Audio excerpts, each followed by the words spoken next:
చేస్తున్నారు.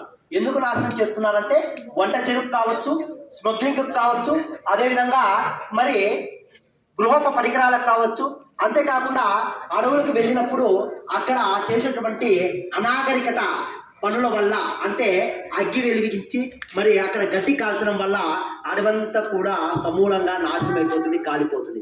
చూడండి, ఇక్కడ కాలిన అడవి ఉంది, ఇక్కడ మంచి పచ్చటి అడవి ఉంది.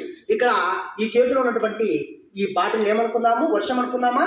పడిన తర్వాత వర్షం పడకముందు ఏ రూపంలో ఉంటుంది, మేఘం రూపంలో ఉంటుంది. ఈ మేఘాలు ఇలా తిరుగుతూ తిరుగుతూ పల్లెలు దాటుతూ పట్టణాలు దాటుతూ ఈ కాలినటువంటి అడవి వద్దకు వచ్చేసింది, చెట్లు లేని ప్రాంతానికి వచ్చేసింది. ఇక్కడ వర్షం పడిందా, పడలేదు.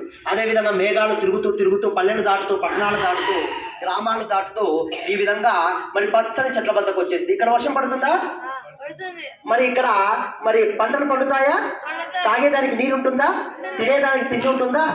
అదే విధంగా మేఘాలు తిరుగుతూ తిరుగుతూ తిరుగుతూ తిరుగుతూ తిరుగుతూ ఇక్కడ కాలిపోయినటువంటి అడవి లేనటువంటి ప్రాంతానికి మేఘాలు వచ్చేసాయి. ఇక్కడ వర్షం పడుతుందా, ఇక్కడ తాగేదానికి నీరు ఉంటుందా, తినేదానికి తిండి ఉంటుందా.